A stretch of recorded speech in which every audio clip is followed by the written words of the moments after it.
welcome to the Product of the 80's podcast. I am one of the hosts of this podcast that features many hosts, Black V or AKA Jay Harris, as a lot of you sometimes call me, and I have a special co-host with me for this dope interview we're about to do, and I have with me Shawn Burton. Not only is he known around our hometown of Youngstown for become a monopolizer in the real estate game, and a man who takes so much pride in it because he loves helping his people accomplish dreams that they themselves didn't think they can accomplish or make happen. And so I want to go ahead and let everybody please welcome Shawn Burton, who's my co-host for this dope podcast that we about to do. So Shawn Burton, brother, thank you again for coming on. And if you can, just briefly let them know who you is. For those that don't know, they about to know. Oh, that's the best introduction I think I've ever had. Shit, I hope it's recording so I can play it for my wife when she's mad at me. I got you, brother. I got you. Yeah, my name is Shawn Burton. I'm born and raised in Youngstown. Been living here my whole life. Local realtor with Keller Williams, Cervinic. I really cover all of Northeast Ohio, but primarily, Mahoning and Trumbull County. I've been a realtor for 4 years, and I've been blessed to help quite a few folks, and I can't wait to help more. Dope. And thank you again, brother. And this man, some of you people, if you frequent the 216 and surrounding areas, you probably see him, that same smile up there cheesing on all billboards and everywhere else. This is Khash Saghafi, not Hash. Hash, is it Hash? My mom used to tell me that I couldn't pronounce my own name, so Hash. Yeah, I say Hash. But yeah, she said I couldn't pronounce it, so that's okay. I get offended by nobody pronouncing it wrong since I can't pronounce it correctly myself. I try not to butcher it, and I suck. So if I do, so when you see me around, you can just slap me around. I was named after the king of Persia, King Heshar, and I guess there's a movie called King. There's a movie called 300. I guess I never saw the movie, but I always tell people, I say I didn't get his money, which was really the biggest thing I would have gotten if I got anything, but. Whatever. So, hey, I got to ask Shawn a question if I can. So since you're young, do you ever see Maurice Clarett walking around or anything? So I've seen Maurice. That's my guy. I mean, for God's sakes, without him stripping the football. Yeah. On Miami's 20 when they took it. We won the national title back in 2002. I can't help it. I'm reading his book right now too, by the way. Before I answer that, I'm an Ohio State fan too, so we on the same page. You already know. Yeah, without a question.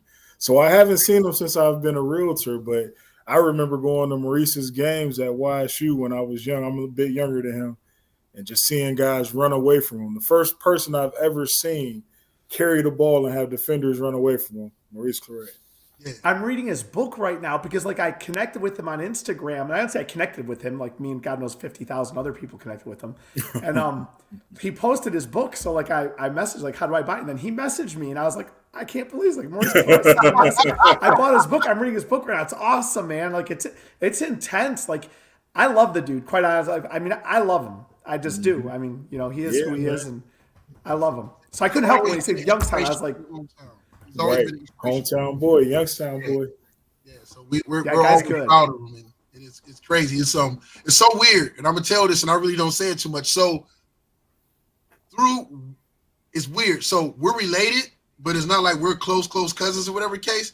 All I know is, and it's through his father, because all I know is that on our family reunion shirt, and Shawn, you know what I'm talking about. You get the shirt with the tree and whatnot. It's got and I met his parents before and everything, and I know Reese from Little League because I'm older than him. But I was a senior, he was a freshman, and I'm telling you right now, he's a phenomenal person as well. Super smart, and I think his intelligence never really got Shawn because, man, not only did he understand the game of football, but he understood the game of life.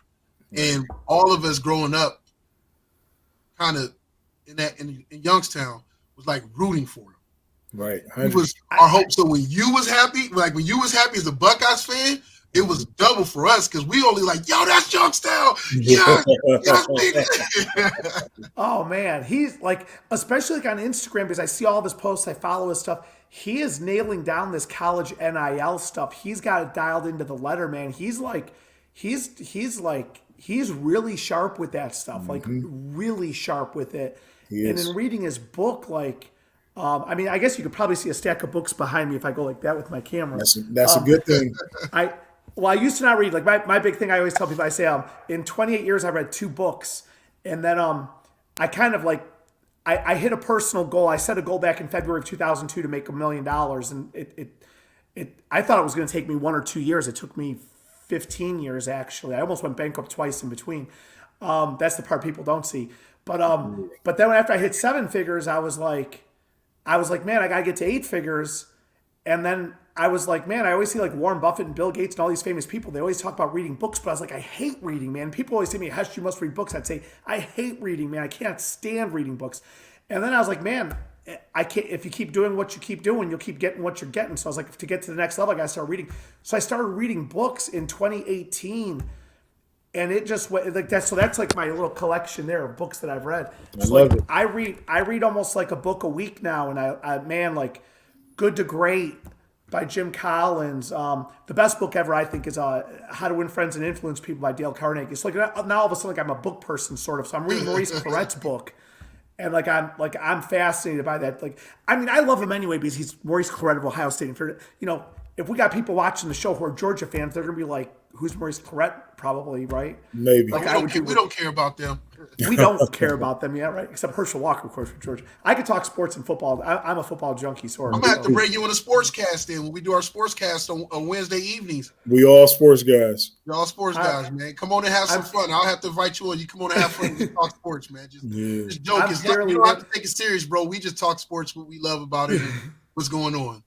We'll argue over who's better, Michael Jordan or LeBron James. See, I'm 50 years old, so my employees in the office, demographically, like in my industry, I do mortgages.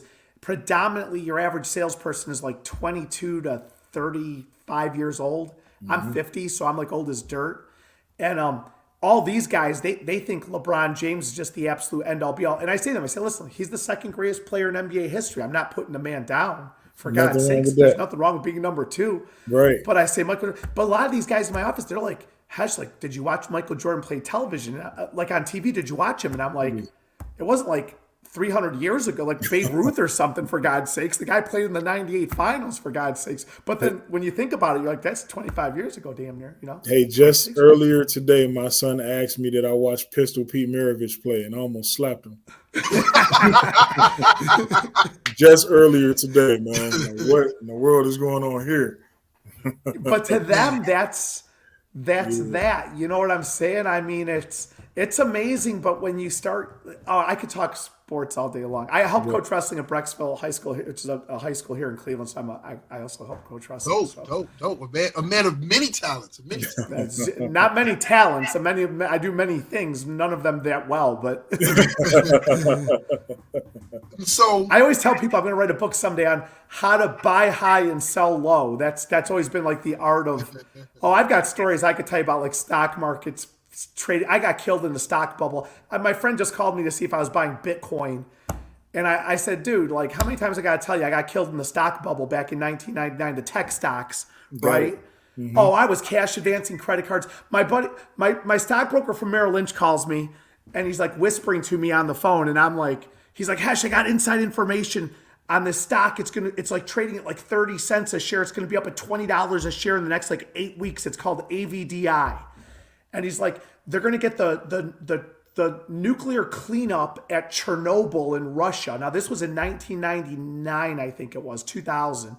They're going to get the government contract. The stock's trading like 30 cents. It's going up to $15 a share. And he's like, didn't you just buy it? He's like, how much money can you put on it? And I was like, nothing, man. I ain't got no freaking money. Are you kidding me? He's like, didn't you just buy a house? And I was like, yeah. I said, but I went FHA. I didn't put it damn near any money down, whatever. So he's like, well, no, at Merrill Lynch, we got this new loan program. Like, we can give you more than your house is worth. Now, I didn't do mortgages yet at the time. So I was like, I don't know what the hell that means. He's like, let me call you back in a few hours. He calls me back. He's like, listen, I think we can get you $75,000 as a second mortgage on the house. And I was like, right after you yeah. I own the house. Let's see. That was March of 99. I bought that stupid stock, and I bought the house in May of 98. So I'd owned the house for 8 months. I bought it for $92,500. So he's like, I can give you $75,000. And I was like, what's the payment? He was like, $891 a month. And I was like, go ahead. Because I did the math in my head. I've always been good at math. I was like, $75,000, 30 cents a share, whatever. So I take out the mortgage. It took 30 days to get the loan. $75,000. So take a guess how much of the 75 grand did I put on the stock? Oh, you put it all in there. All of it. I'm like, I already know how. listen, man. Listen, if I got seen by a psychiatrist or a psychologist, whatever the hell it is, I'm serious. I have all the characteristics of like either a serial killer or like a drug addict or something like that. Except I just do it with money and business. I always tell people like it makes no sense to do anything halfway. Like, so I put all 75 grand, man, 30 cents a share. I swear they had to put my freaking picture up at the freaking corporate office or something. Like I'm the freaking. Look what this dude just did. Oh my God, the stock. I don't even know what the hell happened to it. The company went under or whatever. I lost everything. I lost all of it. Like that was, I got burned so bad. I could tell you 1,000 stories. Short selling stocks, day trading. I had Maria Bartiromo on CNBC. I had 2 monitors. In 1999, I had 2 computer monitors. Man, girls would come over to my house. They'd be like, "You got 2 monitors?" And I was like, "Yeah, I got 2 monitors, man. I'm watching the stock market." In my head, I was thinking, I don't know what the hell I'm doing, but it looked cool. I got for 10 hours on this. So, my escapades in the stock market are just the biggest train wreck of investing. If you want the wrong advice, call me. Yeah. So today I do nothing. I got all my money in an interest-free checking account. That's it. I invest in nothing. I will not buy one stock of anything. Yeah, man. Me and my friends have been talking about the crypto run recently. So yeah, we've been having those same conversations. God bless you. My buddy told me to buy Bitcoin at $1,200 a share. At $1,200, he told me to buy it. Don't say right that now, to today, me. just closed at $52,000. But he just told me that on the phone. He's like, "Gosh, it's $52,000." And I was like, "Dude, you will not get me to buy an ounce of it. I won't buy an ounce of it." I got burned so bad in 1999. I'm like, I got PTI. Like, I'm scarred emotionally from that. I will not buy anything. At least you Let me tell you real quick what happened to me. So I'm new to it, and this is about a year ago. I think it's about maybe 2 years now. So I was just getting into it. My family, some of my cousins, they're all in. We had this group thing. We meet once a month, and they talk about stocks. So I'm new to it. I don't know what the hell they talk about, but I'm there. I'm like, okay, I'm listening. So I want to bring something to the table because they talking about all these stocks. So I'm like going through a thing, and I read an article, and I kept hearing about Trump was starting his own social media thing. Mm-hmm. And so I was like, man, I said, when you find out what that is, it's going to be crazy at first. It's going to fail, but everybody and their mama going to jump on it at first. So I finally found out what it was, and it was Digital World Acquisition Corporation, or DWAC. And so I was like, yo, and nobody else was talking about it. And this was like on a Wednesday night. And I was telling everybody in the group, I'm like, yo, DWAC is going to be thing. And I think it was like 25 cents a share that Wednesday, but it didn't open. It was just like whatever the company was before it went public. Right. So Thursday came and it went. And I like got up that morning, and when I got in, it was already at like $2.50 a share. And I ain't had that much money. I still was broke as hell, but I told everybody in that group, nobody was texting me back. Nobody was paying attention to me. So I bought me like, I don't know, like all I could afford the things. I was really living check to check was like $100 worth. So I bought $100 worth. And I'm like, yeah. And then after by 10:30 that morning, it was up to $7.50. Okay. Like, yeah. Wow. I like this story so far. I posted it online. I was on Facebook. I could go pull up on Facebook, and I kept telling everybody, yo, DWAC, I'm telling y'all right now, DWAC. And everybody like, oh, man, you don't know what you're talking about. It's going to crash, whatever case. So finally, the people in the group started paying attention because they got up to like $15. And then everybody wanted to jump in at $15 a share. So my uncle and a few other people threw a few $100 in it, more than I did. And a couple co-workers and everything like threw some money in it too. So by the end of that day, it was up to $25 a share, and that's on Thursday. Friday morning, I hustled up some more money, and I bought some more. So I think, so finally, some people listened to me. Some people made way more money than I did. Some people was cool as hell, and they got out right because that Friday it peaked at like I think it was $175 on Friday a share, right? And so I was like, I was trying to sell, and the app the thing kept crashing. Like, sell. They don't want to let you out. They don't want to let you out. So I got out, but by the time I got out, it had already dropped back down to like $80-something a share. But that was still good. So I was still ahead. Yeah. And So everybody else dropped out, man, and I just felt like, because I can't say some story about the boy crying wolf, but it was just like the thing of like, yo, I got it, and everybody ignored me. I was telling people that don't even do stocks, like, yo, open you a what's the name app? I can't think of the quick app, the little green and white one. Robinhood. Robinhood. Open your Robinhood, man. Nobody listened. And then finally, when it closed, like people made money. One of my coworkers, he said he made about $50,000 off of it. Yeah. Gave me like about $800 of it. And I was thankful for it because I was like, yo, I was happy. You know, something for nothing. But man, and ever since then, I ain't been back to the stock market game. I quit while I was ahead. It's like I hit at Vegas and one time, and I get there on the first day. If I put $10 in and I win 20, I'm done for the whole weekend. No, if I put 10 in and I win 20, I put 50 or 60 down. I take the cash I won. I cash advance whatever availability I have on credit cards, and I throw that into the damn table. I'm just serious. Like I got issues, man. I got really like I don't gamble. Like I don't bet, man. Like it's just not good. Like it's just not like I've tried. Like I mean, I can run for 10,000 years on this stuff, man. I've tried. I opened a construction company called USA Construction. We did a roofing job out on the east side of Cleveland. We did a roofing job, and I've got a U-Haul truck to haul the material, like to dump it. I didn't get a dumpster. I got a U-Haul truck, and then I was turning the corner. It was in a city called Euclid on the east side of Cleveland, where like the telephone poles are right on like the corner, like of where the street turns. And I was driving U-Haul truck, and I've always driven like a Toyota Camry, so I've never driven like a big truck before. So I didn't realize you got to take the turn wide. So I had to cut the turn, and I smashed a hole against the telephone pole in the truck. That was USA Construction. That was my one and only roof job there. I used to flip houses. I bought the one house, Maple Heights, Ohio.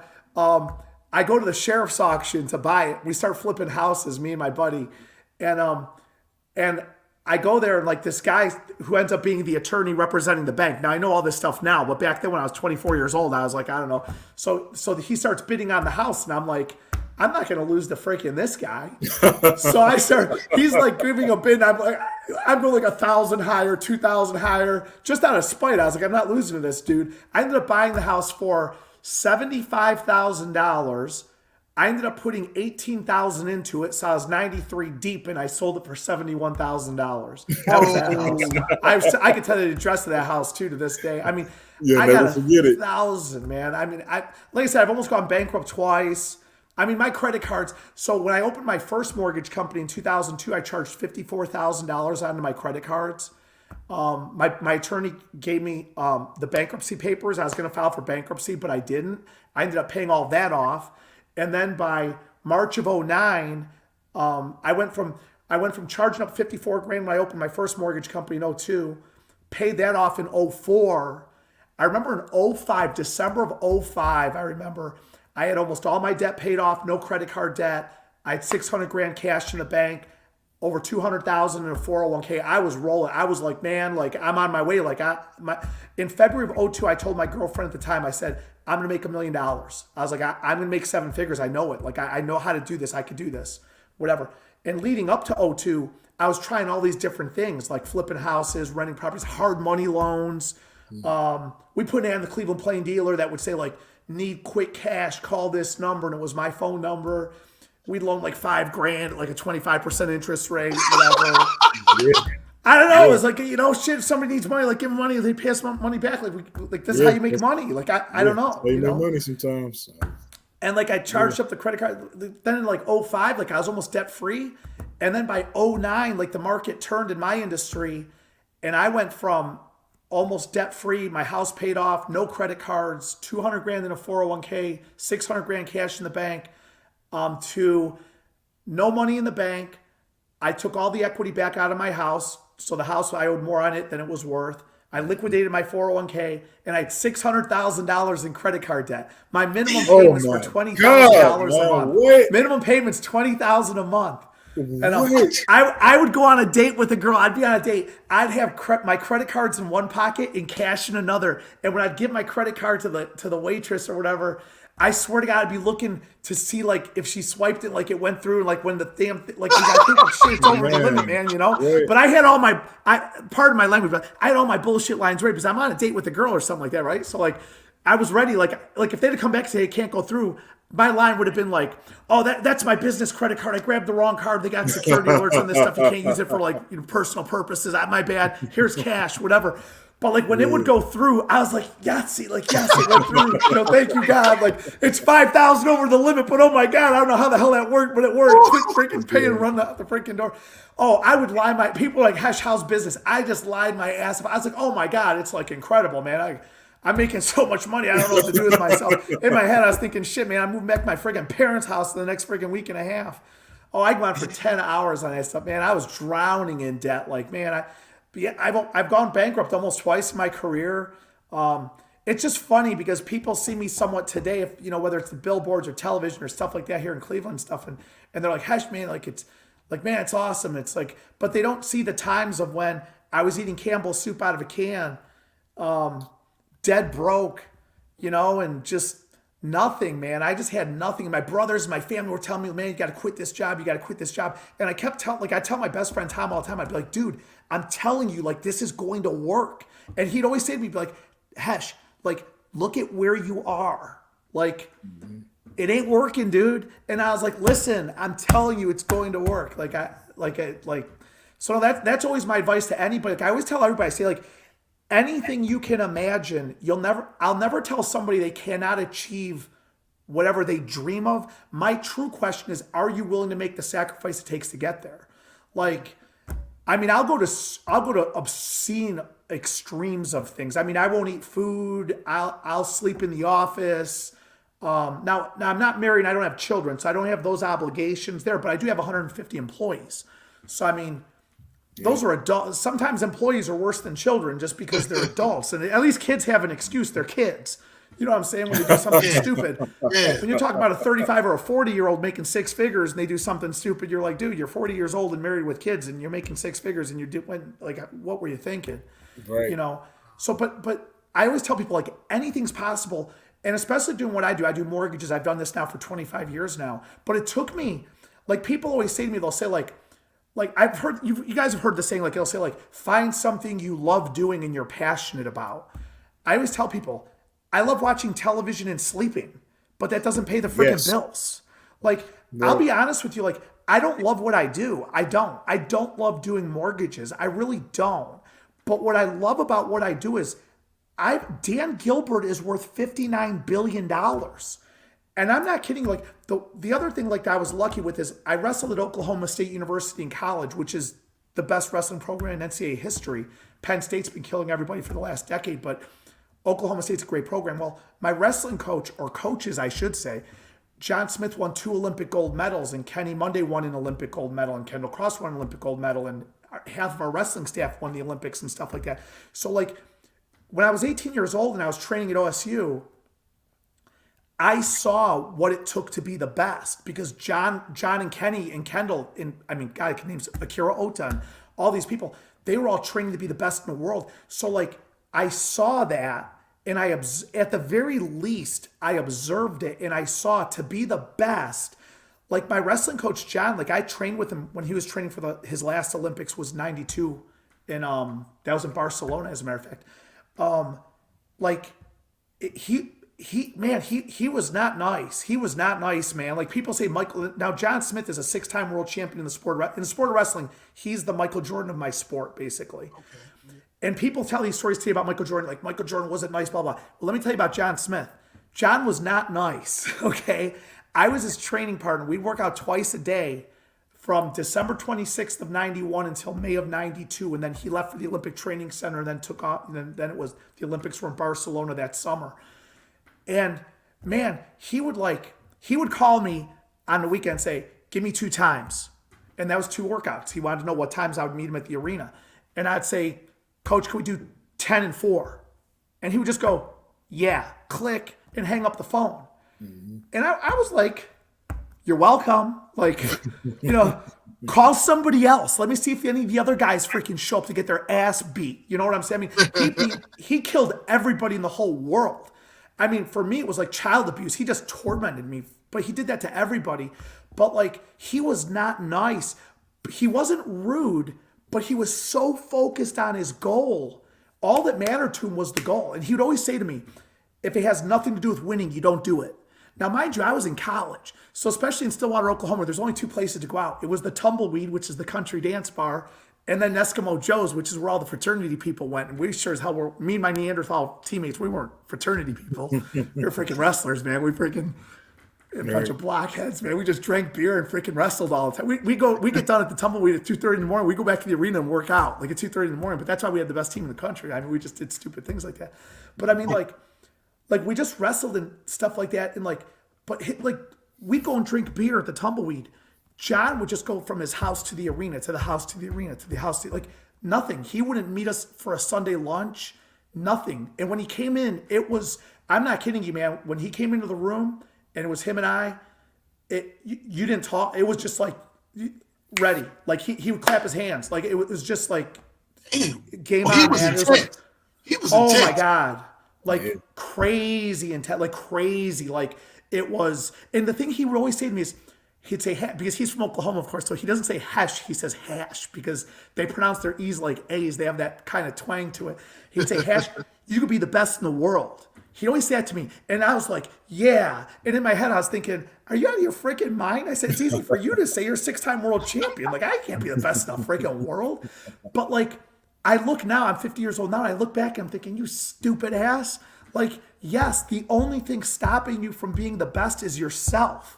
Right. And he used to tell me that, but I was just stupid. I was 18 years old, so I plead youth and young, whatever. It happens, man. It happens. But look, it sunk in when it was needed most. Yeah. It did. It helped the most when I was about to go bankrupt. At those moments in time. I mean, another experience I had, I think I mentioned to you, maybe I think Jay, June 19th, 1997, I was almost murdered. I was in downtown Cleveland, 2:30 in the morning. Now, mind you, I'm a first-generation American. My parents are from the Middle East. My dad, his whole perception of, outside, going out and stuff like that was watching Cops on television. And when Cops got syndicated and it was on like 19 times a day, freaking 7 days a week, he'd be like, hey, kid, come here. And I'd be like, God, kill me now. And he'd be like, look at this. This is going on in downtown. I was like, Dad, that's like downtown Los Angeles, man. Like, this is not no. Right. Like, and he'd be like, if you keep going downtown, you're going to get murdered down there. And I'd tell my mom, I'd be like, Mom, like I'm with my dudes. Like I'm with like 5, 6 of my guys. You know what I'm saying? Like freaking, we worked out. We were athletes. We were whatever. I mean, some of them were freaking on steroids and rocked out of their minds, big dudes, whatever. Hey. And I was like, nobody's screwing with us. The Whatever. kind of guys you don't expect to get challenged, right? Yeah, June 19th, 1997. Total random act of violence. I'm walking back to my car 2:30 in the morning. My dad always told me, he'd say, after 8 o'clock at night, nothing good happens. Don't be out. But of course, when you're 20, 21 years old, I mean, shit, I didn't even wake up to start getting ready to go out until damn near midnight. You know what I'm saying? Right. Today, when it's like, I don't know them days. Oh God, like today, and this is how you know we're all getting sort of old somewhat. Today, it's like, if it's 8 o'clock at night, I'm like, shit, I gotta get to sleep, man. It's like, it's late. Oh, yeah. But when you're younger, it's like, it's midnight. And you're like, okay, boys, let's start getting ready to go out. Yeah, I ain't going before midnight. The same girls that was there at 11 o'clock gonna be there when the bar closed. Oh my God. Let all the other people go and chase each other around for the first 2-3 hours. Let them buy them drinks and everything else, and then we stroll in when they toasty and they be like, hey. Yeah. Way more surgical approach, Right. much faster, much easier. So I was walking back to my car. 5 people come up to me and my buddy, and one person standing behind another reaches around and shoves a knife in my chest. So I was almost murdered. I had 34 staples in my chest, almost bled to death, passed out. That person ended up getting arrested, got 5 years in prison. I think they should have gotten the freaking electric chair. I've had people say, "Hush, that's kind of intense." Let somebody stuff a knife in freaking your chest. Let me see what you're talking about. Whatever. But I had 34 staples in my chest, in my midsection. It was bad. And but like that experience, truly, as crazy as it sounds, that's the best experience of my life. Actually, the best experience of my life was almost being murdered. The second best experience in my life was training at Oklahoma State under multiple Olympic gold medalists and stuff like that. And the murder thing was the best experience of my life because when I was drowning in credit card debt and like I was eating Campbell's soup out of a can, that's all I was eating. I would buy like freaking 10 cans of Campbell's soup all the time. And just that's all I would eat was Campbell's soup all the time. I just didn't have money. And but no matter how down I was financially, my friends would say to me like, Hash, like, how are you even functioning? Because I'm pretty open with my financials. Like I would tell my very close friends, yeah, I got my credit card's over the freaking limit. I'm dying, whatever. And they'd always be like, Hash, like, how are you even functioning? And I would always say, I'd say, it's not as bad as laying on the dirty floor of BW3 covered in my own blood. Like I remember when I got stabbed, when he first hit me with that knife, I mean, I've been hit with bottles in the head. I mean, I was a bouncer in downtown Cleveland for 9 years. I've been hit with bottles, chairs. I've wrestled my whole life, broken bones.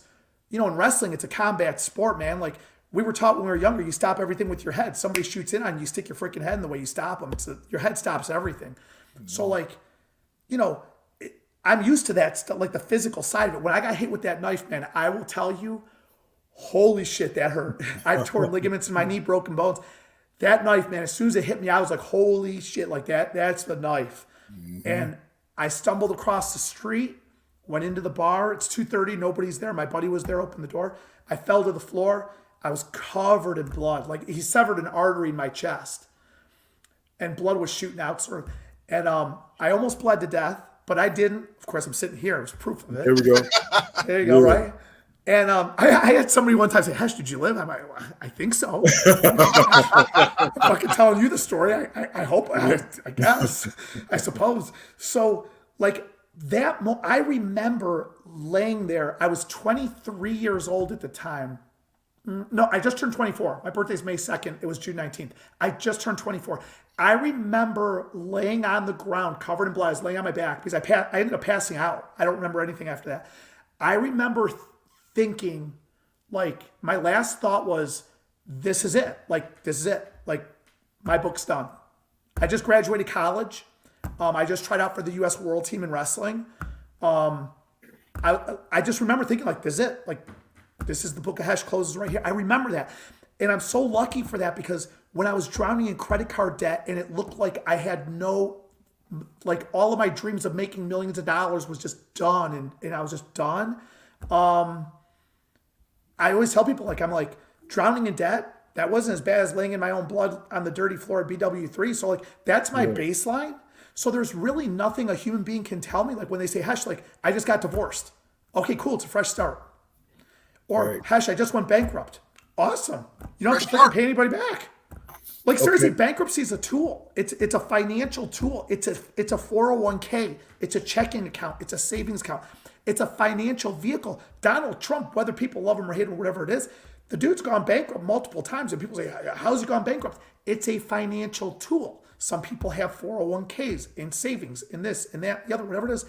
It's a financial tool. And if used correctly at certain times, I'm not saying, I don't define people by their credit score. My credit score, so when I was drowning in credit card debt, I made this strategic decision.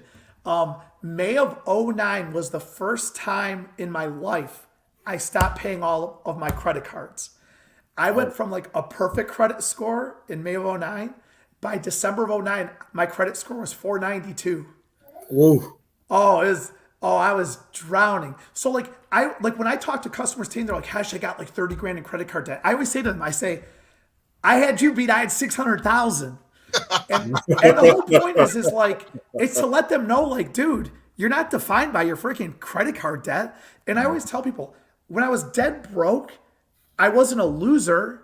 And today I don't have any debt. I don't have any debt, whatever. And just because today I don't have any debt, I got a little bit more money than back then, it doesn't make me a winner. And it doesn't make me a good person either. Some of the biggest jerks I know, some of the richest people I know are also the biggest jerks. Yeah. Whatever. So like, you don't define, I don't define people by how much money they make, their position, their credit score. They own 6 businesses. They drive a nice car. The good thing about my job is I get to see the financial behind the scenes. Mm-hmm. So trust me, there's people I'm friends with and attached to on Instagram and stuff like that I see them driving Bentleys and Lamborghinis, and I'm thinking, dude, I know that I've got that guy's bank statements, man. He's as freaking leveraged out. When you would have seen me, I did a talk for investors in Los Angeles. They had 450 people there. I was on the stage talking. If you'd have seen me, you'd have been like, this dude's gonna freaking buy the Dallas Cowboys, for God's sakes. Like, holy shit. And the truth is, I just said my credit cards were all over the limit and I don't have a freaking pot to piss in. Like, that's the truth. Like, but I wasn't publicly saying that because, for God's sakes, at that time, it's not something you go wave a big flag about. But I mean, you don't define people by how much they make. Anything is possible. That's why when people say to me, Hesh, like, do you think I can make $1 million? Yeah, anybody could. But here's the catch, though. This is the part they don't see. Are you willing to make the sacrifices and the commitment to put in the time needed to achieve whatever your goal is? My one buddy probably makes 70, 80 grand a year, whatever. He's one of the most honorable, respectable. The funny thing is when he worked for me years and years ago, people would borrow money from him that made double what he made, but they were dead broke, and he would loan them money because that's how well he managed his money. No financial issues ever, whatever. So it's not about making money. Like I almost died, for God's sakes. Like, money is important. It allows you to do things that not having. I always tell people, whoever invented the saying, money doesn't buy happiness, never had money. Okay. But it doesn't buy happiness, but I'll tell you what, it alleviates a hell of a lot of headaches. Mm-hmm. But anybody could achieve anything. And I learned that from John, my coach, and Kenny, my coach, and all my coaches. Like, back then I didn't believe it. Today I do, and I try to impart that to other people when I talk to, especially younger people, when they're like, Hesh, I have a dream someday, I want to do this. And I'm like, cool. Like, Dan Gilbert's worth $59 billion. And I know people say, oh, he puts his pants on the same. True, but he also makes sacrifices that many of us will never make. Yeah. So I'm Hesh, I got to ask you, man. First off, your story is amazing.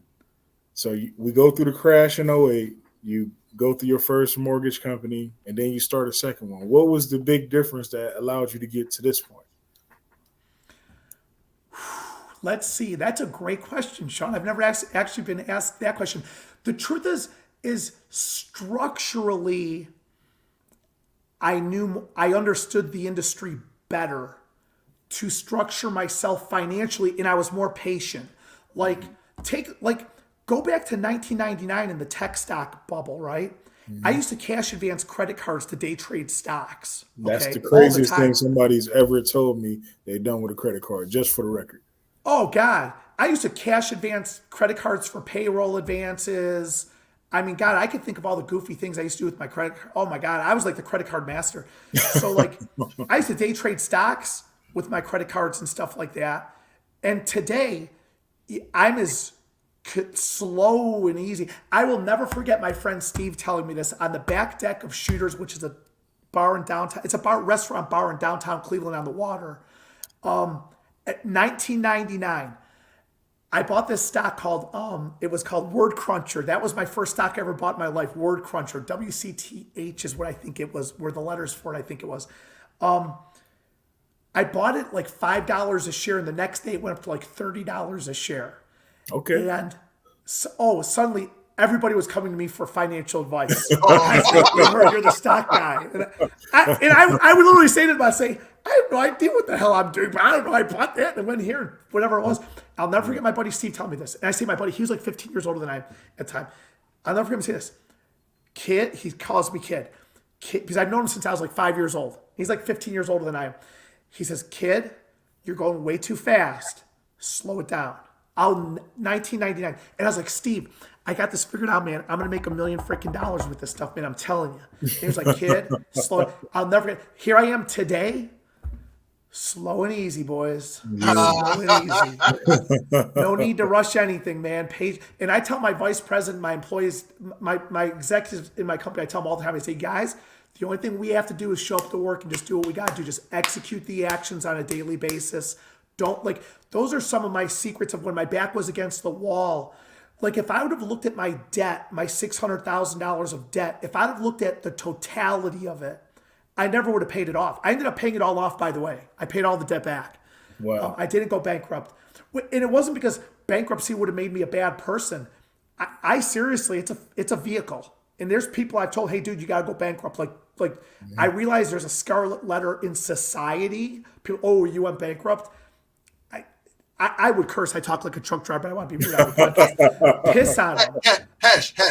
Speak freely, brother. Speak freely. I say piss on it. There you go. Screw them. It's not. My credit score was 492. Right. I was dead broke. My credit cards were maxed out. I will never forget Bank of America. So when I would cash advance my credit card to do payroll for the company. Now, back at that time, I started the company by myself in 2002. I got as many as 30 employees. Then I shrunk it back down to myself and 2 others. And when it was down to me and 3 others, and I was cash advancing the credit card to do payroll, I used to call Bank of America and say, hey, I'm going to the bank just to do a cash advance. Now, the truth was I knew the credit cards were all maxed out, and I didn't want to be at the bank teller window, and they were like, it's not going through. And I was like, oh my God. So I'd call and be like, I'm going to go do a cash advance. I just want to let you guys know so you don't put a security freeze on it. And I'm just checking to make sure it's okay. I'm going to go do that. Yeah. And I'll never forget this one. I was standing on the other side of my laptop here is my dishwasher. I was standing right there looking out those windows there. It was in March of 2009. And I'm like, I'm going to go make a cash advance, blah, blah, blah. And I'll never forget the Bank of America, the operator on the phone says, 1 moment, please. And I'm on hold. Somebody else, this is so-and-so, can I help you? Yeah, my name's Khash Saghafi, blah. Okay, we got to do security and the conversation's recorded. Boom, boom, boom. They walk me through this thing. Okay, what do you need? Well, I was cash advance, whatever. I'll never forget this. The person says, unfortunately, on your account, we can no longer allow cash advances. Now, this was the peak of my debt. This is 6. I'm just done. And payments are 20 grand a month, whatever. And I'm making them. I was making the payments. And you can't do cash advances anymore, whatever. So I was like, they're like, you could charge it. And I only had $3,000 left available on that particular card. Yeah. And they're like, you could charge it, but you can't cash advance it, whatever. I hung up the phone. I called my buddy Steven, who just told me Bitcoin just closed today at 52,000 or something like that. Mm-hmm. I ain't buying it, whatever. And I called Steven, and I'll never forget this. I told my buddy Steven, I go, dude, the fat lady's singing. They ain't giving me no more money on this thing. I'll never forget that, March of 2009. And then Chase Bank, a week later, raised all the interest rates on my credit cards to 29.99, and that broke me. I was like, you know what? Done. I'm going to stop paying these freaking people. I've got to redirect the money. So I stopped making those payments, the 20 grand per month minimums. I took that money because I was traveling out to Los Angeles to do business out there. So I stopped going to LA. I took the $20,000 that I was spending on the minimum payments. I stopped paying the credit cards, massacred my score. I redirected that money locally at my business. And then the tide turned very quickly. But again, I was working pretty obscene hours, and I do work kind of to the extreme. But yeah, my credit score is 492. It took me, my credit score, not until that stuff came up. I paid all that stuff off in 2010, and it didn't come off of my credit until 2017. So my credit score was in the mid 6s all the way through 2016. It took until that stuff physically came off my credit. I wasn't back to normal perfect credit or whatever it was. But you took the money, you put it in your pocket and invested it in the things that was going to keep you through the month. So you had cash while your score was growing. So yeah, I'm with you. Hands down. Yeah. I mean, I worked for Chase. I used to work for Chase credit card services, one of the call centers. And so it would be crazy because I kind of get what you're talking about. I would see these people who would have this. They would call in, I pull up their account, and they have this obscene amount of debt or credit card overdrawn crazy. But then they would be like, hey, I want to make a payment. But first, do you guys have any balance transfers? And in my mind, I'm looking like, bro, how in the hell? When I go pull it up to see if one available, and sure enough, they get a balance transfer with a dope thing, and then they transfer it over to that, and it's got a higher limit or whatever case. And I'm like, are you kidding me? And it was just the way people who you perceive to have all this wealth, just the way they treated their credit score. And because to them, it was like, I can get the money to back up what I actually need or whatever case to get it if I have to, or pay it off if they had to. If they couldn't, they'd be like, okay, fine, I'll just make a payment. And after I make that payment, close that card. Yeah, and then I have to do it and then I'll be about to close the card and send them to the next person. The next thing you know, they get to keep that card and get a better interest rate, even though they sucked. But the bank knew that they was going to sit there and pay it off, even if it was late, and they didn't care what their credit score was. It just was that's when it just made me shake my head. Wow. Listening to your story, Hash, is just obvious that people need to put their pride to the side and learn how to use these different financial tools, because you can get a lot further with them. Yeah, easily. I mean, the big thing, like you'd ask me, Shawn, about like what was different, like the second time around, the mortgage company, stuff like that. Again, like I look at debt and money differently, and I'm patient in that.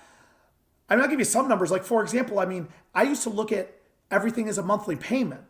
So I got an S65 Mercedes-Benz AMG. At that time, 2005, they only made 500 in the world. There were only 500 of them made. It was $200,000. In 2005, a $200,000 car was expensive. That's expensive today. But yeah, that's expensive right now, just in case you needed somebody to tell you that. Yeah, but that was absurdly expensive in 2005. The payment was $3,400 a month.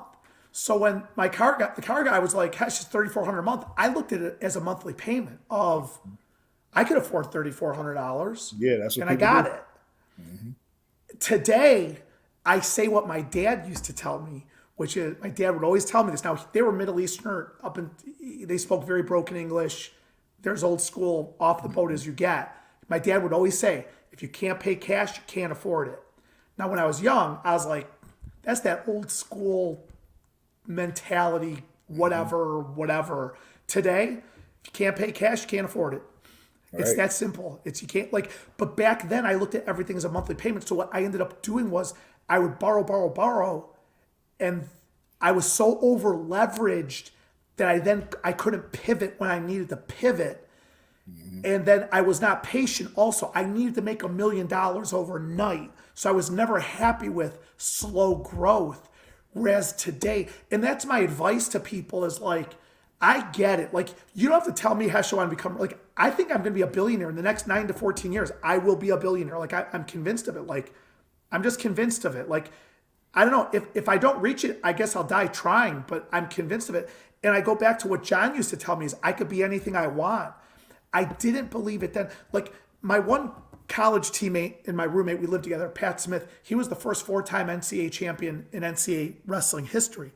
And I'll never forget, we're at the Oklahoma Open. I'm 18 years old. I'm a true freshman, and I'm with Pat. Now, he had won 2 titles already. He was on pace for 4. He won 4. But he'd already won 2, and this was going into his 3rd title. And we're walking out of the mat. I will never forget this. And he says to me, let's go win this tournament, man. We're going to win this tournament. Me and you are winning it together. And I was 18 years old. I was a true freshman. I was like, yeah, man, we're winning this tournament. Let's go. And in my head, I was like, are you fucking out of your mind? I hope I can make it to fucking the afternoon session. You know, like, it's easy for you to say, dude, you're going to win 4 freaking titles. Like, dude, you can sleepwalk through this thing. I don't know if I'm going to get past the rat tail match of the first freaking round for a guy. I need a couple buys in this damn tournament, you know?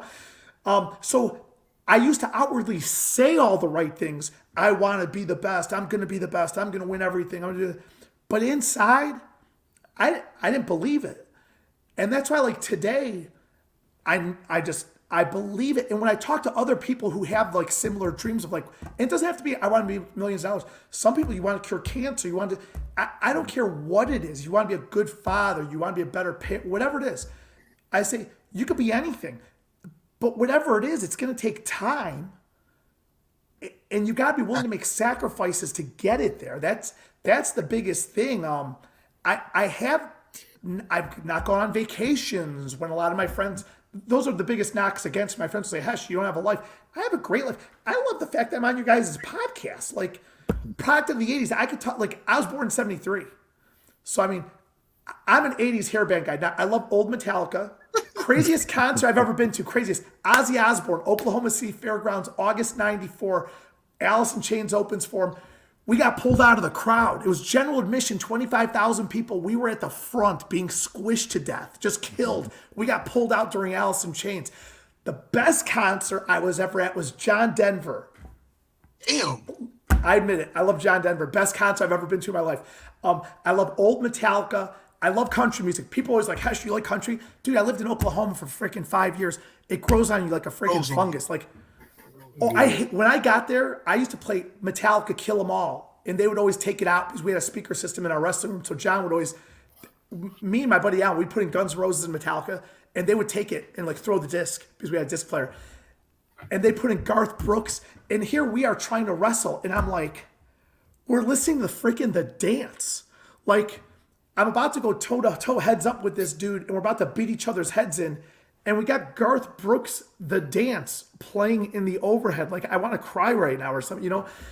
Like, so you do that for 5 years. We went to the Tumbleweed 7 nights a week, for God's sakes. They weren't playing Guns N' Roses at the Weed.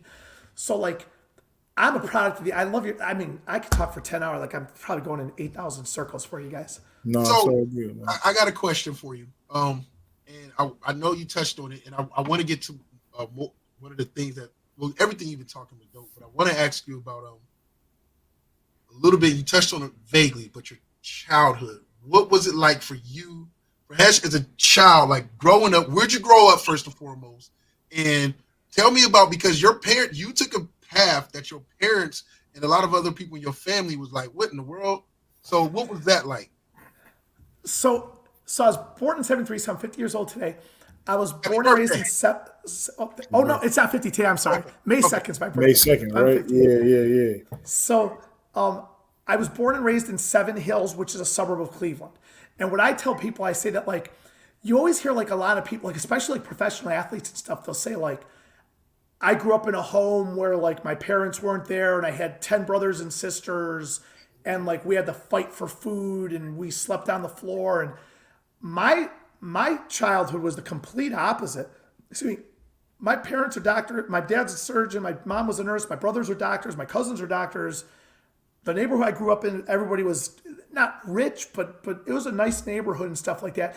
And the truth is, when I was a kid, when I wanted something, I got it. Now, it wasn't as simple as just, like when I wanted a guitar, I wanted to learn to play the guitar. My mom forced me to play the violin, first of all, from kindergarten to 7th grade, which was just as humanly miserable of an experience as I could have ever had in my life, probably. And finally, I went to my mom crying my eyes out in 7th grade, and I was like, I can't do this. And she's like, well, then why are you doing it? And I was like, because you told me if I don't do it, I'm not allowed to wrestle, because I wrestled my whole life. And she's like, that was like when you were in kindergarten. I started playing violin when I started wrestling in kindergarten. And I was like, I could have quit this stupid thing like in 1st grade, whatever. So I was musically oriented, and then I wanted to learn the guitar. So when I wanted a guitar, I told my mom I want a guitar. And she said, okay, you know what you have to do? You're going to have to work and clean the garage and stuff like that. I was not allowed to have a job, but my job was at the house. I cleaned the garage. I cleaned the basement. I vacuumed the floors. I did the dusting every Sunday morning. I cut the grass. I did the flowers. I cleaned the leaves out of the gutters, put up the Christmas decorations, took down the Christmas. I mean, just like the house was like my job. Like I did all of that stuff. I wasn't allowed to work. But like if I wanted something, my parents would be like, okay, well, you got to dust. And in my head, I was thinking I already do the dusting, but I was probably just too young and stupid to figure out they were just telling me to do things. But like, I always got what I wanted. So like when I turned 16, I got a car. And as crazy as this might sound, but for me, it was normal. I thought like when you turn 16, you get a car. Like that's the way it is. No, like, that's not the way it is. Hey, I get that. I understand that today. I get it. I get that. But when I was a kid, no, like in my neighborhood, like everybody got a car when they were 16. And I have 3 older brothers and like they got a car when they turned 16. And it wasn't like my dad took them to a car lot and was like, pick out your car. No. He bought Chevy Chevettes. We had 3 Chevy Chevettes. But I thought it was awesome. I had RoboCop sticker on the back of my Chevette. And the radio didn't work. And I had this boom box. And I used to freaking put in my Metallica tape in it. And I'd have it turned up all the way loud. I'd have the windows down in my Chevette. And, you know, if there's girls like in the car next to me, I have the freaking radio. I had rechargeable batteries in it, you know, and the batteries were dying. It wouldn't be playing as loud. I'd like sit it up in my lap so the music's going out the window better. But like, no, but like when I got the car when I was 16 years old, like, so like I didn't come from a hard thing, but I will tell you, it was a strict household in that I didn't curse, certainly was not disrespectful to my parents. I was not insubordinate. But I think probably when I turned 13 years old and I became a teenager, I think I probably became a jerk. I wasn't rude and disrespectful, but I thought I knew everything. Yeah, that's how it And works. I'm with you. and that led to me going to downtown Cleveland and like, my dad telling me like, you're going out, like you can't do that. And I was like, yes, I can. Like I'm not 10 years old anymore. I'm 20 years old and I can take care of myself and I'm not going to listen to you tell. And like, I wasn't rude, but like, I think You when were you're, defiant you were defiant and finding yourself in your own way. yeah. Sean B's got another dope another dope question. I know he some more questions and stuff he was wanting to ask. Oh, okay. Well, yeah. Um, I really was going to ask you what is the differences in working with different lenders. So I have my own experiences, but I know a lot of the people that are watching may not know why you need to talk to various lenders to pick one.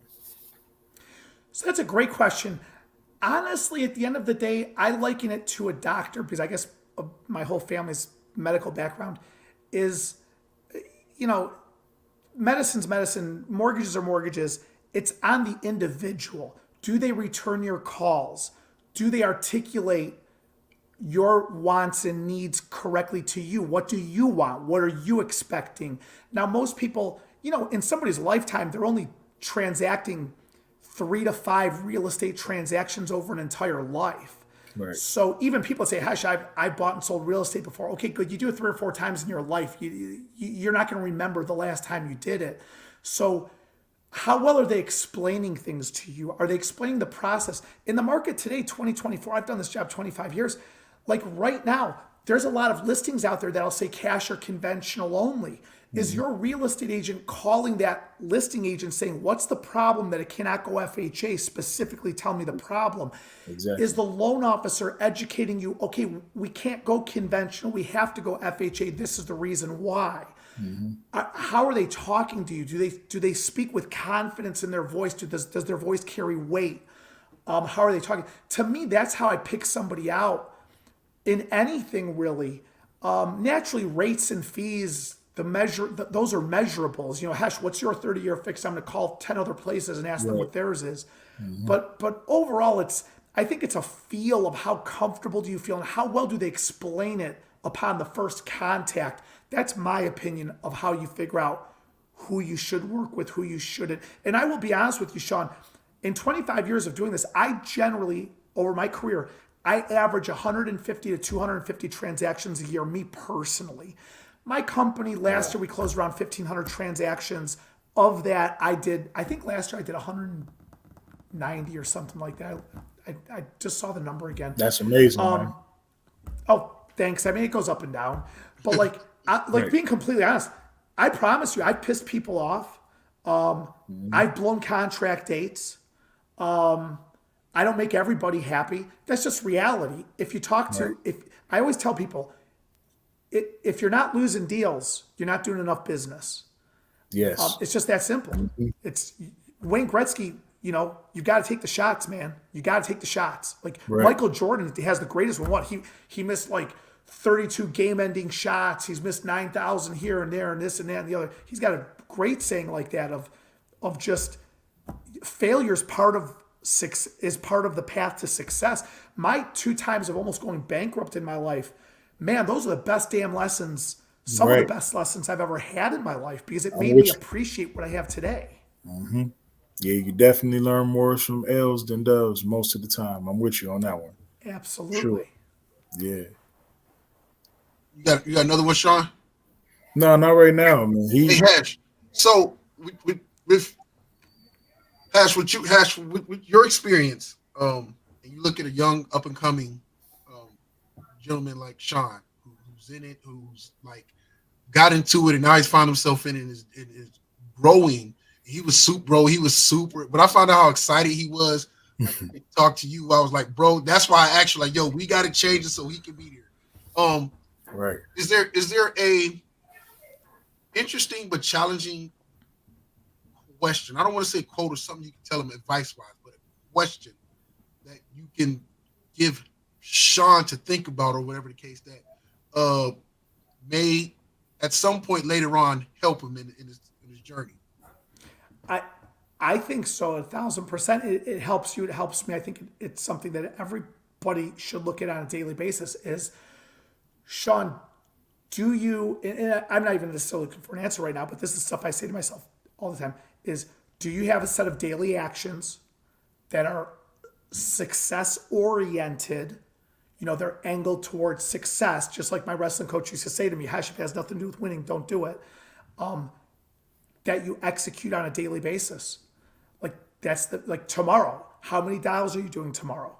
Are you doing any dials tomorrow? And if you're not doing dials, if you said like, do you have a plan of phone calls tomorrow? Who are you calling? What are you saying to them? What time are you calling them at? Are you texting, emailing, stuff like that? Like that's, as a salesperson, when I was drowning in debt, that's the biggest thing. That's the biggest thing that got me out of the hole was I didn't look at the totality of my picture. I narrowed it down to not just daily actions, but I literally, it got to the extreme of like 1 hour at a time of like, okay, I'm going to wake up and from 5 to 6 a.m., I'm going to do this. And I just walked 1 block at a time. And I would say to Shawn, like, do you have like for real estate, you have to, if you want to be successful and make it through difficult times, you got to have a set of daily actions and you got to execute those. And like, do you have those? And those are something to think about. I love that, man. Definitely. Okay. So, Hash, tell me, and I love learning about what you're doing, but what I've loved even more from this interview is, man, just the person you are and the experiences. So, what is it like from you? And you don't have to go into too much detail to go from those moments of struggling.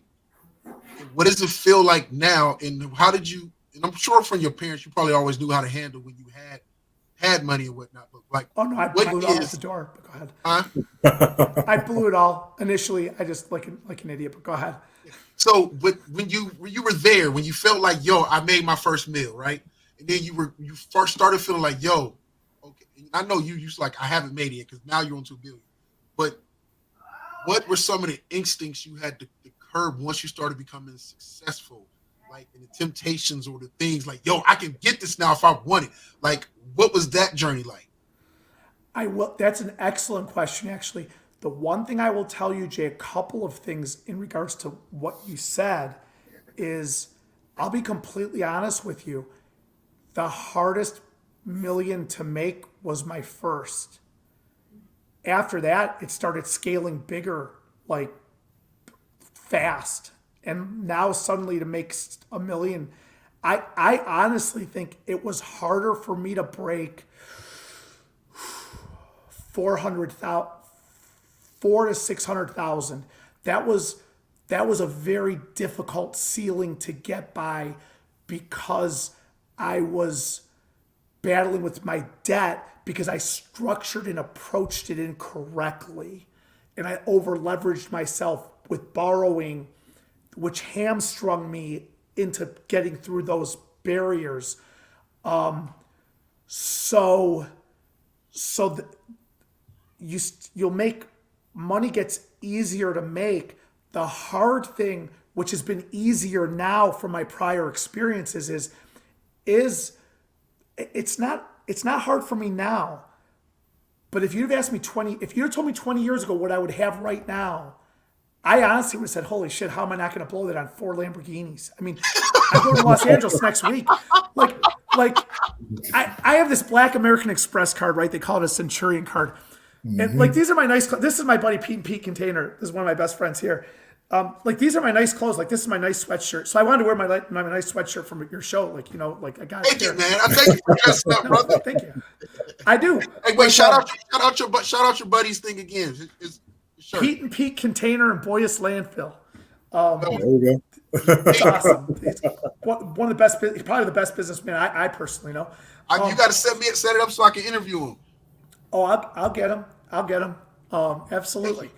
So like, these are the clothes I wear. Like, I call these my nice clothes. Like, I have a nice t-shirt, I have my nice workout shorts, and this is like what I wear.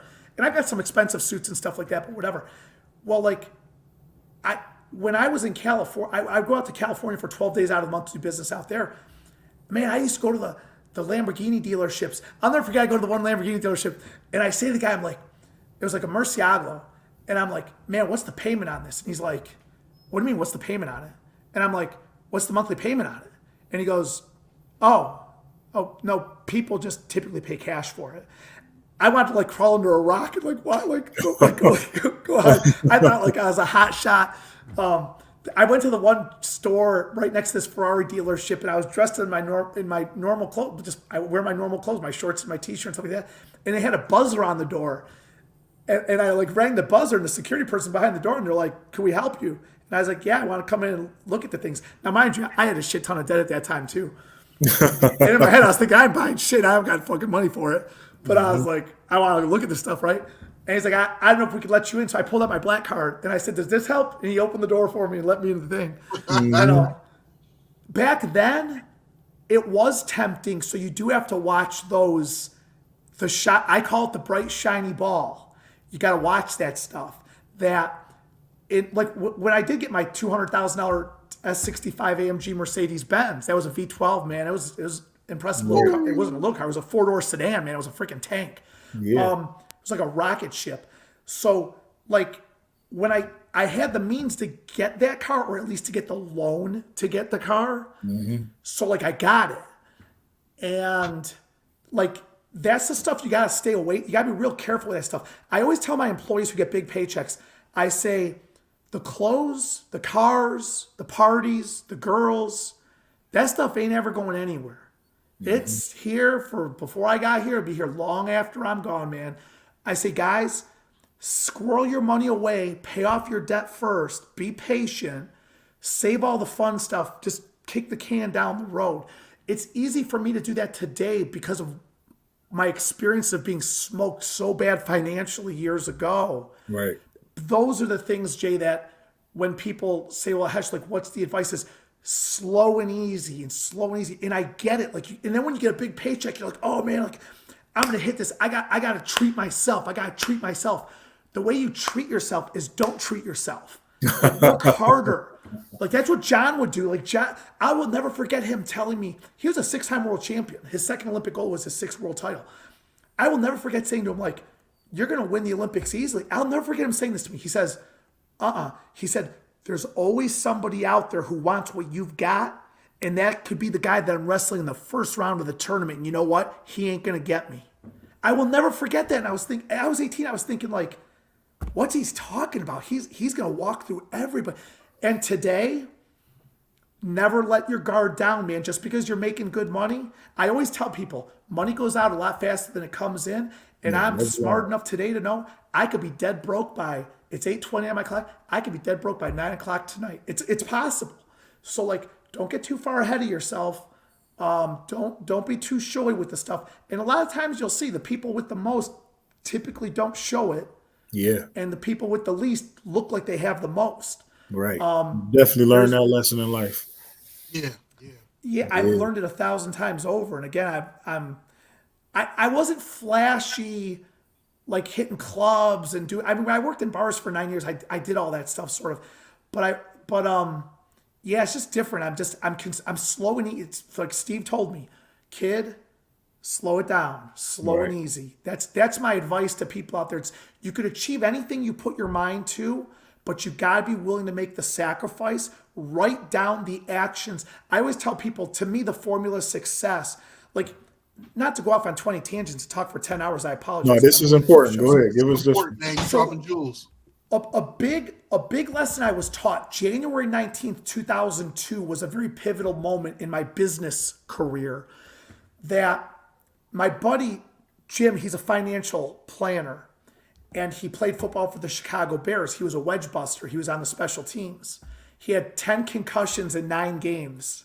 Damn. So he retired. He knew Walter Payton very well. He said Walter Payton was the freaking salt of the earth. Loved Walter Payton.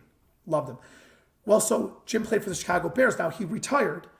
But I've got my girlfriend at the time, and I call him. Now the Chicago Bears are playing the Philadelphia Eagles in the playoffs, January 19th, 2002 in Chicago. So I want to impress this girl. So I call my boy Jim because he played for the Bears, a year or two earlier, whatever. Mm-hmm. I'm like, hey, listen, I want to come up to Chicago. I got this girl, want to take her to the game. Can you get me tickets to the game? So I was like, yeah, I'll take care of you. Don't worry about it. When you get in here, blah, blah, blah, whatever.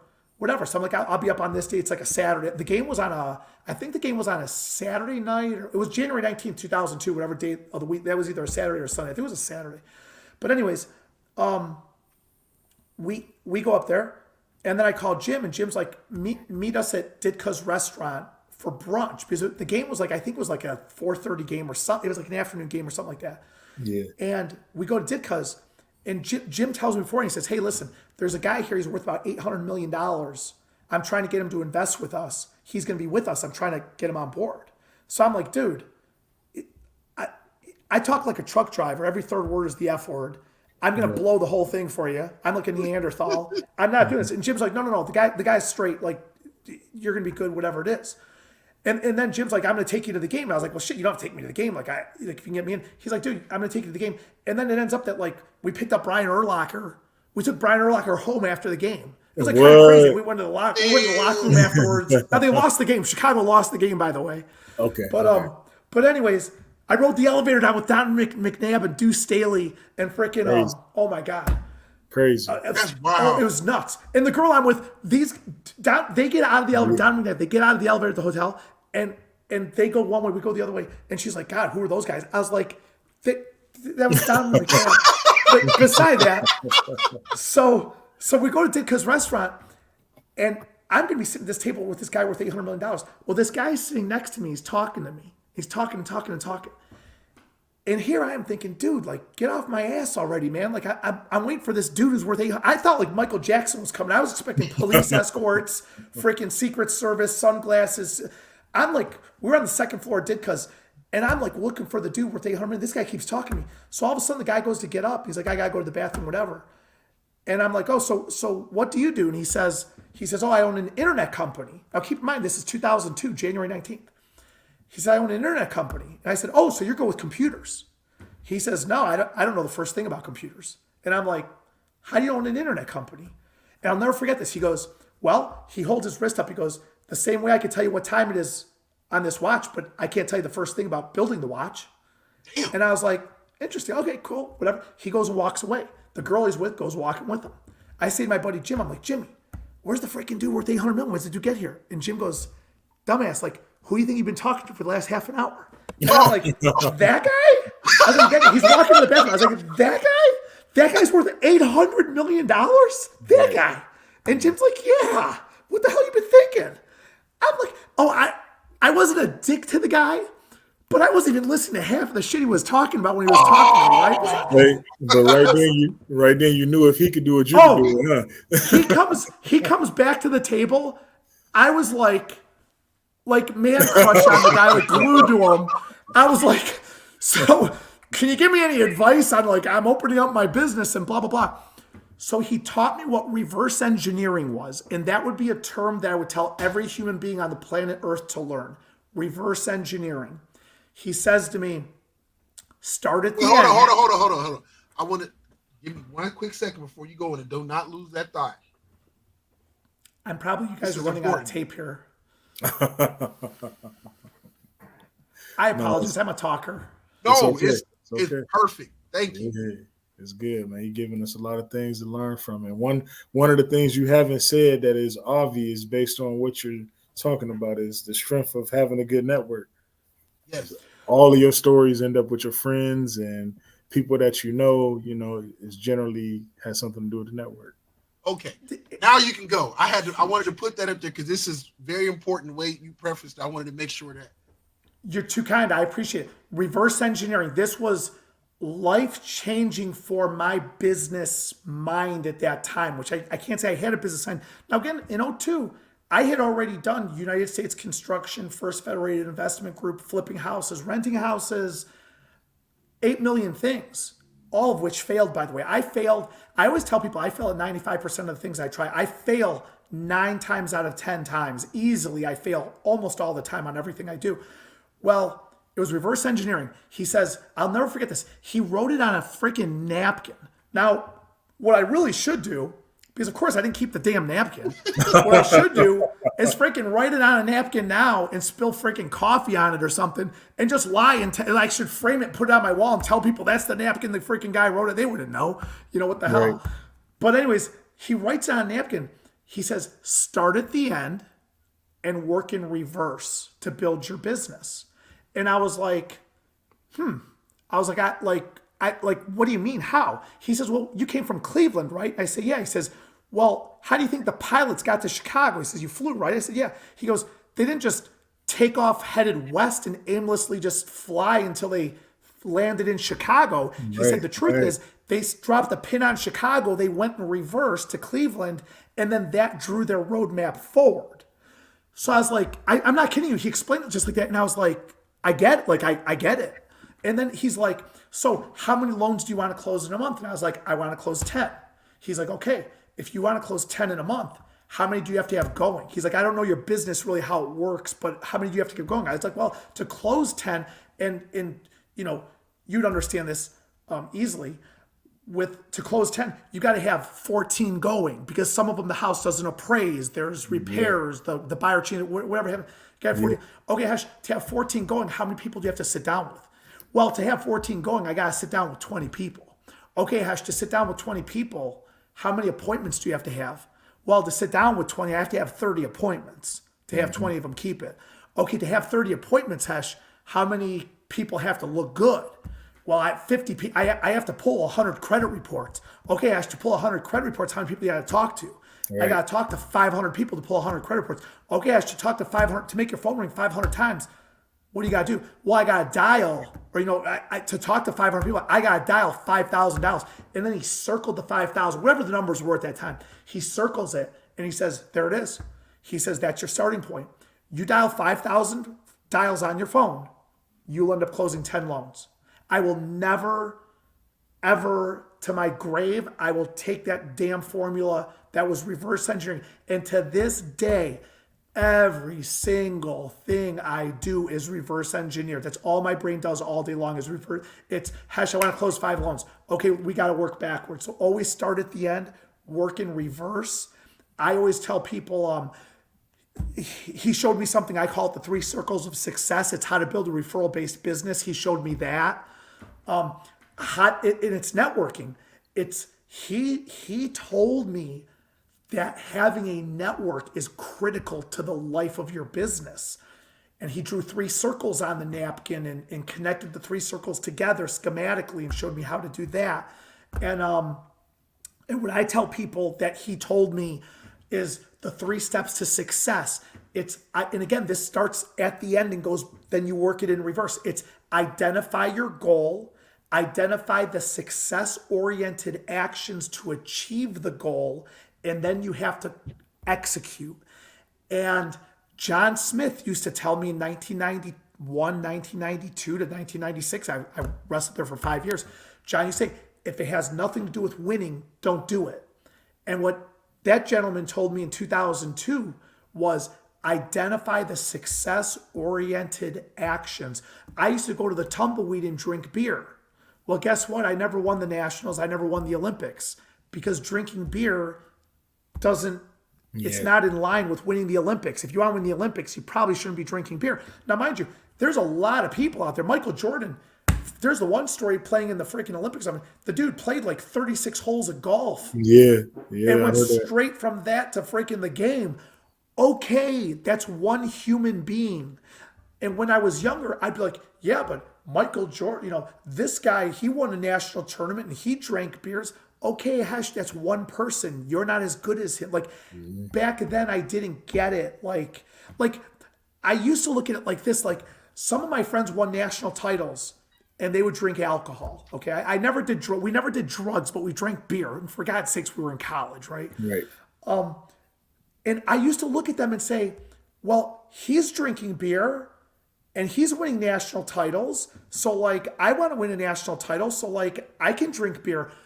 What I didn't understand though, my one friend that would drink beer, he won the Nationals, but his goal wasn't to win the Nationals. It was to win the Olympics. He never won the Olympics. So back then I looked at it as he's drinking beer and winning the Nationals. Today it's no. the beer caught up with him to get to the Olympics. Right. He was good enough. He could get away with drinking beer and winning national tournaments. He couldn't get away to win the Olympics. Mm-hmm. For me, I was good enough to drink beer and go to practice. I wasn't good enough to drink beer and win national titles. He was good enough to drink beer, go to practice, drink beer, win nationals. Not good enough to drink beer, win the Olympics. Got it. So I always tell people, like, look at it like, what is this action that you're about to do? What is it costing you? If you're going to eat something bad, like, I'm very big on health, mind, body, spirit, your health, your diet, your exercise. My first thought every morning I wake up is thank you, God. I'm not religious. I've never read the Bible. I've only been to church for weddings and funerals. But the first thought in my brain every morning is thank you, God. I believe there's one God for everybody. I don't know all these religions. I still get confused over Christmas Day. I don't know if that's the birth of Christ or the death. I just know Christmas is the day I get presents and stuff like that. So I always liked it when I was a freaking kid. I don't know. Like, I don't know all these holidays in there and stuff like this and that. But like, my thing is every morning I wake up, I say, thank you, God, because if I wake up tomorrow and we've all got our days numbered and my day is going to come, like all of our days will come. But if I open my eyes tomorrow morning, I'm not kidding you. I'm like, dude, I woke up. Like, holy shit. Like, I'm here. It's me. Yeah. I really do. Like, I wake up and I'm so thankful, like, I'm alive, and I'm like, nothing can make this day bad. Like, how can you, like, my one friend, Bubba Strauss, God rest his soul. Bubba calls me in 2019 and says, I'm pissing blood. What do I got to do? Bubba, you got to go see a freaking doctor. He goes to a doctor. They diagnosed him stage 4 liver cancer. Okay. He passed in 2022. Bubba did. Okay.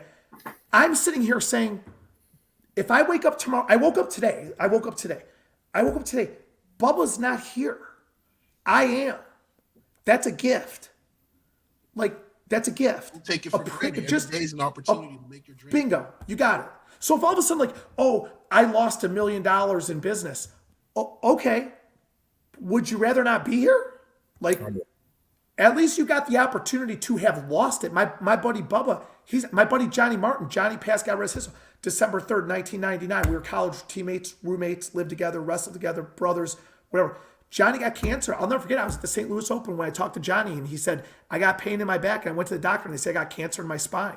That was 1995. Johnny passed December 3rd of 1999. Like, I look now that I'm 50. Johnny was 25 years old when he passed away. And I'm like, to me, that's tragic. That is tragic. When I hear people, this person got shot and killed, that crushes my soul. Like I almost died. So when people say, Hesh, I'm dead broke, I went bankrupt, I'm like, if that's the worst you go through in your life, dude, you lived a freaking great life. So right. I mean, when you wake up, the first thought in your head, I get people say, Hesh, I don't want to go to work. I do not like what I do. I don't like my job. I don't. But I love the opportunity it gives me. And the opportunity is so great. Other than saying it to you guys right now, I don't like what I do. I don't even think about that. I'm telling you guys right now, I'm going to be a billionaire. So tomorrow morning, if God graces me enough to get out of bed and I open my eyes, dude, I got a shot to be a freaking billionaire tomorrow. Like, I might, like, talking to you guys, there might be somebody that watches this video and says, that's the dude. And all of a sudden, like, boom, right. I get 500 transactions. I'm a billionaire. Like, you just don't know. You don't know what's coming. Like, you got to get up and go. Like, every morning I open my eyes, the first thought in my head is, thank you, God. And then I start going. I get up at 3:30. I turn on my PEMF mat, 30 minutes on that. Then I drink 64 ounces of water. It sounds a bit crazy, but I'm regimented. And some people are like, Hesh, if you don't have like this at this exact time. No, I'm very good at, I can handle adversity pretty good, but I do have a very regimented day and a regimented schedule. I do believe diet and exercise is critical to success. Like, if you want to be successful, man, smoking, drinking, staying out late, diet, that stuff's got to be nailed down first. Positive attitude, read books. Oh my God, you got to read. That was going to be my last question to you, because you've given us a lot of game, a lot of wisdom today. But if you can give us a book list That would be good for everyone, I appreciate it. Here, if you don't mind, I'll do this here. Watch this. This is my Hall of Fame stack right here. Let's see if I can Let's do this with do my it. Let's computer. do it. That's my stack right there. That's my Hall of Fame list. You'll see this book here. I go like this. That's How to Win Friends and Influence People. Dale Carnegie, greatest book on the planet Earth. He Still Moves Stones, Max Lucado. That's a religious book. I'm not even religious, but my buddy gave that book to me. Great book. Good to Great, Jim Collins, must read. The 10X Rule, Grant Cardone. Dude, that's intense, that book. The Happiness Advantage, Winning Gold, Lee Kemp, lovely. Taking people with you. I mean, like, it takes what it takes. I mean, there's like Great by Choice built. I mean, that's my How to Win Friends and Influence People, I think, is the greatest book in world history. It's how to be a good human being. The truth of that book is everything is about positive reinforcement. 10X by Grant Cardone, Good to Great by Jim Collins. Those are truly must books. Like 10X by Grant Cardone. I'm not even a Grant Cardone guy. Like, do you guys know who Grant Cardone is? Yeah, I'm aware. God bless him. I think he's a douchebag.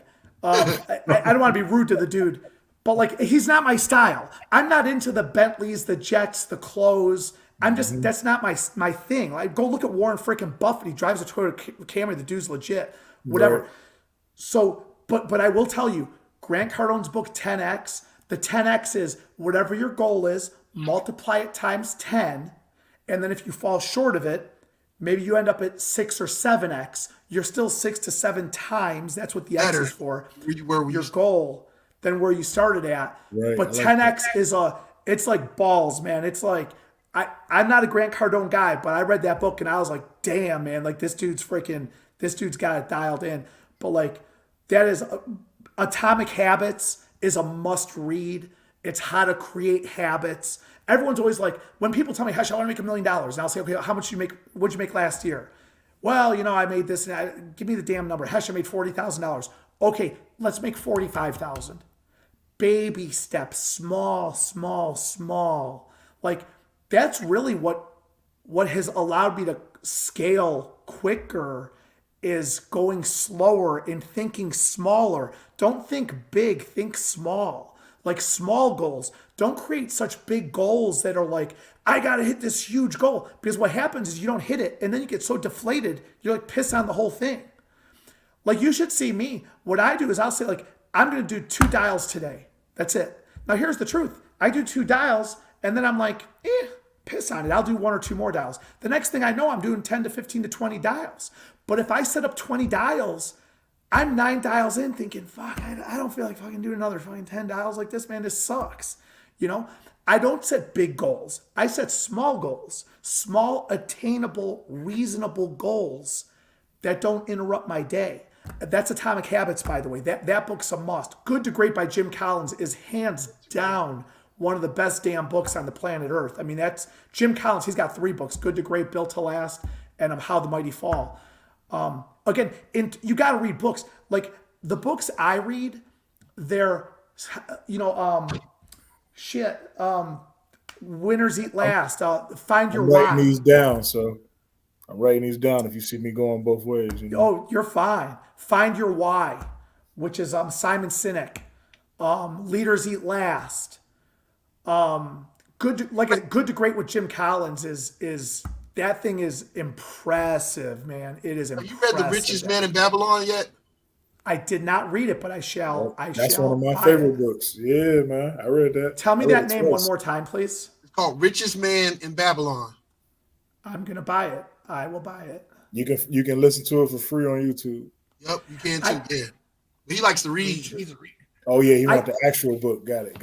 I'm definitely weird like that, and as a matter of fact, like I'm like, this is how weird I am with this stuff, that I'm literally buying it right now, because if I don't, I like getting rid of stuff as fast as it comes to me. That is my same exact habit. I will literally put somebody on hold while we on the phone. If I tell you I'm going to do something, I'm just going to do it right now because I got too much to do.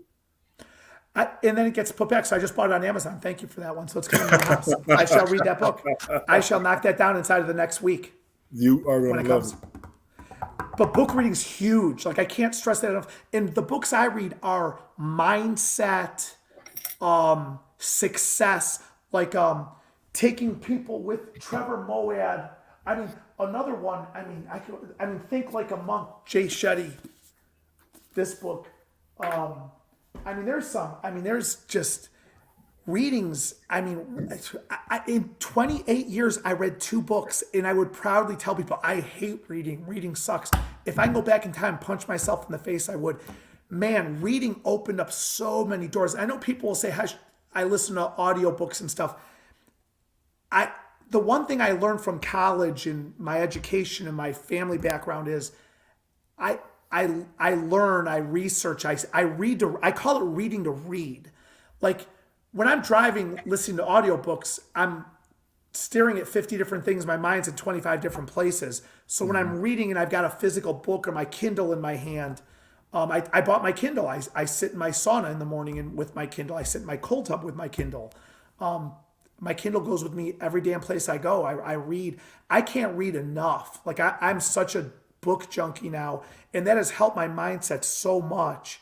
God, I keep thinking Good to Great Jim Collins. That's such a good book, man. When you get your hands on a good book, it can be done in 24 hours if it take a hold of you. I've been there before.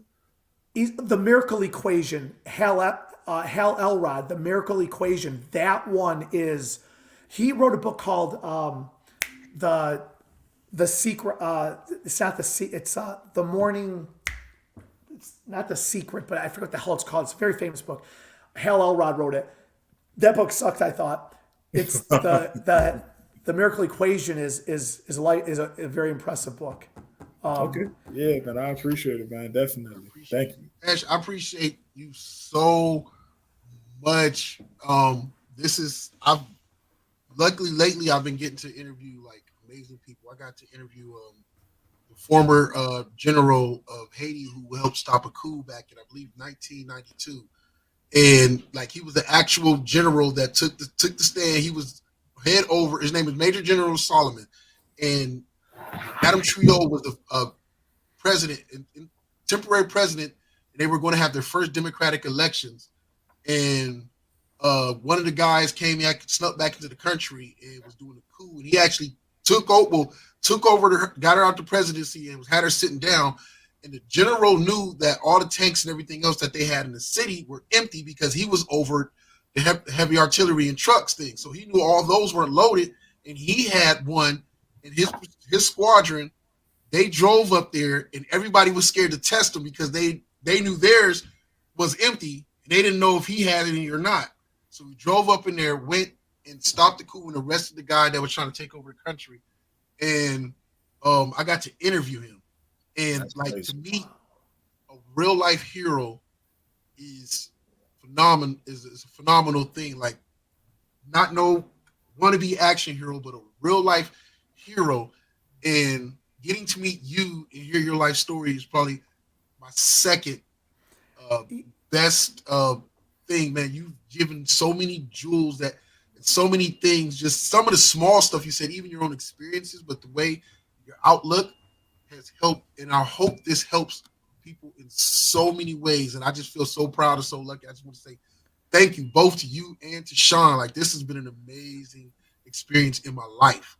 Like tonight, like interview, like talking. Well, with you. I don't think it was an interview, a conversation. Right.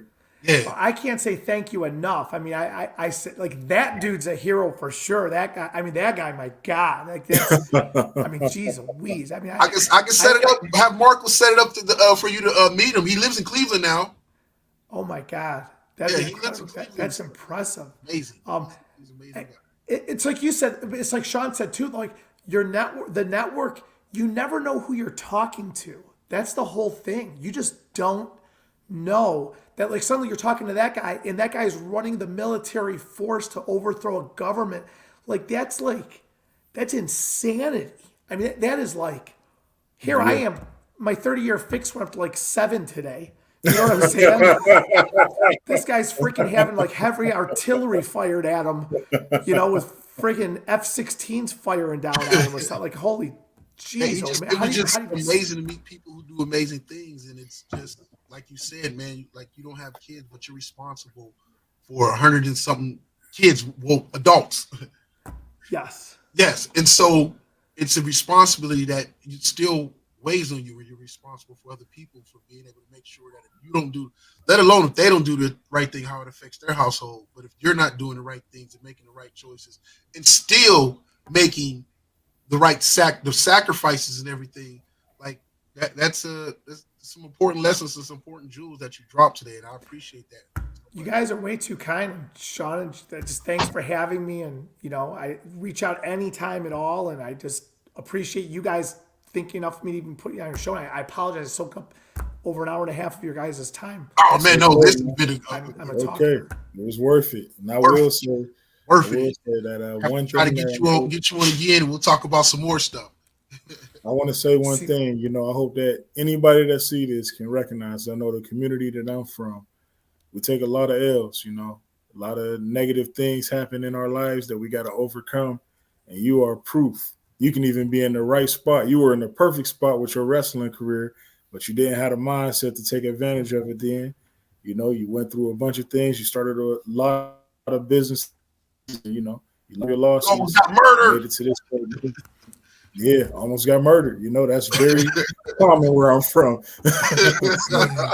So, yeah, man, anything is possible as long as you got a goal and you take the small steps to it. I like that. Typically work with a weekly approach, but I'm going to step my game up, man, because I want to. That's my goal, is to grow. Daily actions, my friend. Daily actions, Shawn. Daily actions. That's daily what it's actions, be. Daily executions. Narrow your vision down. Don't worry about it for the week. Just tomorrow. What am I going to do tomorrow? And then hour by hour, I just got to execute in just small. If it's like, man, I'm supposed to do 10 calls. I'm not going to get to 10. Okay, don't do one. Just give me one. Cool. And we'll do one the next day. Just give me one today. Like, I'm very big. I can go on for another 12 hours on that. Can you guys? I love it, man. Ruin it. More of it. Now, I appreciate the books too, because I'm a reader also. So yeah, thank you. Awesome, and thank you for the recommendation, Jay, on the book, and everything's going to come. I can't wait to read it. Yeah, you got to let me know. You got to hit me up and let us know how it went, and I hope you don't mind. I'm definitely going to utilize you for your advice, and even at times reach out for connections of other amazing people that you come across. Anytime for anything. I'm available for anything. I mean, I'm sure there's people in my network that I don't, that we can all use, or there's people in your, whatever it is, anything I could be of any help for anything to anybody. People can call me anytime. I mean, I talk, I'm a talker. And my goal is to have as many quality conversations on daily basis. This was amazing. I sincerely appreciate the opportunity you guys gave me, but you reach out anytime, man. I'll help with whatever I can, however I can, as best I can. I appreciate that. Thank you. Appreciate it so much. All right. Well, I'm Thanks, Jay. man. That's Shawn. That's Khash Saghafi. And this is Product of the 80's podcast. I want to thank everybody for tuning in. For those that jumped in and watched, and so many people that was not so many people, but there were people who were like, "Yo, dope info," that just love you. Were so bro. Not only do you tell stories, but the way you tell stories is so like you pulling me, and I'm sitting like, okay, what happens next? So he got stabbed in the chest. What happened next? Or so he did this. So he had the Chevette. Like I'm picturing it, man. Your life is like all of us live a life, and it's almost like a movie, man. But yo, you really did a good job of helping us visualize your journey, and I thank you for that. Thank you for your time, and I thank you for your words and words of wisdom, and especially you sharing reverse engineering and all the other insightful information that you gave us. Shawn, I thank you, man, because you made this a memorable. Again, this is gotta be. It's right there with Major Solomon, but Major General Solomon, but. Y'all both made this memorable, and I thank y'all very much. And I want to thank those for tuning in and watching. This is brought to you by Truth Entertainment Films. I am Jay, that's Shawn, and that's Khash, and this is us telling you good night. Thank you all. And don't forget, if you wake up tomorrow, you've already succeeded in life. There we go. Thank you. Thanks, gentlemen. God bless you guys. God bless you. All right, man. Have a good one.